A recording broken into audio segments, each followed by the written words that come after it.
So I was going through a thread in which an intended parent was posting, I am on the verge of giving up. I don't think I am going to be searching for a gestational carrier anymore.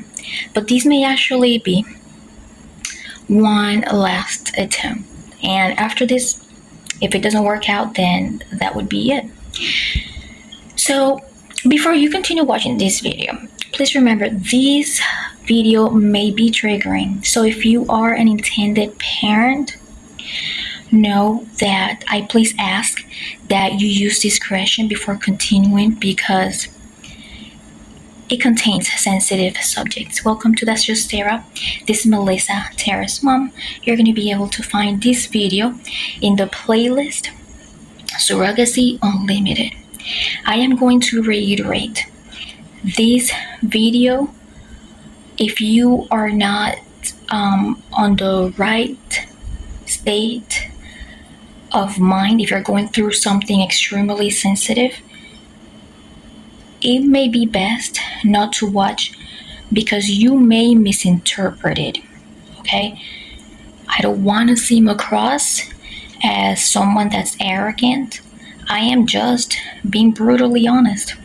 And I have to be honest because sometimes intended parents wonder, but why am I having such a hard time? Maybe it's because we need to spend a little more time searching surrogacy and searching both the rights of surrogates and intended parents. Maybe you need to consult further with a fertility lawyer before continuing your search. And also maybe you need to do a self-assessment. It's sometimes like when we are working with colleagues and let's say we have a difference with a colleague or maybe with our boss. In order to work things out, you need to do a self-assessment and ask yourself, could it be that I am doing something wrong first? But at the same time, you need to advocate for yourself as well without crossing the line and without disrespecting boundaries. So let's go ahead and continue. So in the post, the intended parent was indicating that one of the requirements would be for the surrogate to let the intended parent know each and every time the surrogate does not feel well because, quote, it can affect my baby, end quote. So I want to do a small explanation on that as an experienced surrogate and as a person that has been for a considerable amount of time in the field of surrogacy. And I am going to do it with the tactfulness that the intended parents deserve. But at the same time, I want to be honest.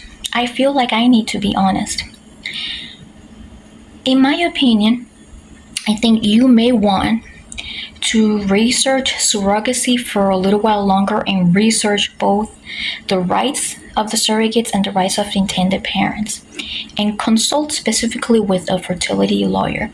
In my opinion, it is going to be very difficult to find someone that is going to let you know anytime that she feels very sick or anytime that she feels anxious because of a small circumstantial problem or anything like that. Okay? Feelings of stress, feelings of anxiety, knowing that your surrogate already has been screened psychologically, knowing that your surrogate has been screened with a background check.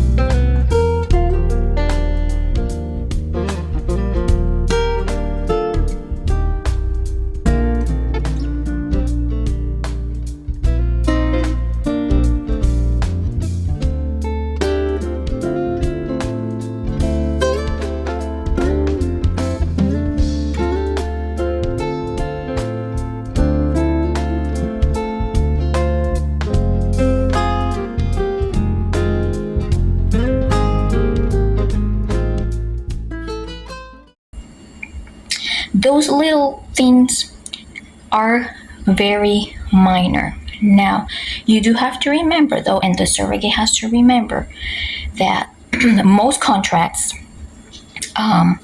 indicate that the surrogate has to update the intended parents after every appointment or if there is anything directly affecting the pregnancy, right? Now, things like just because the surrogate doesn't feel well, that may actually give feelings to the surrogate that you may want to manage her in an extreme way.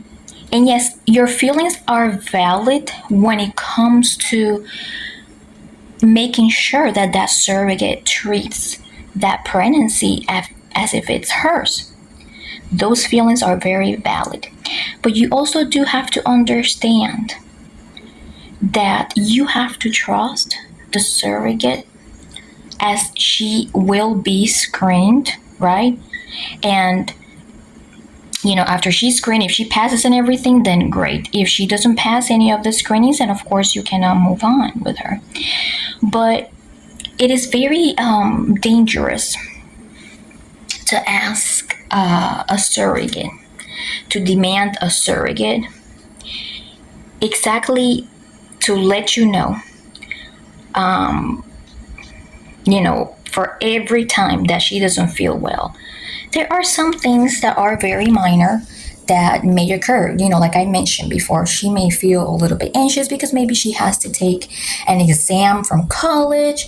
Maybe she's a little bit nervous because maybe she had a disagreement with her significant other or anything like that, right?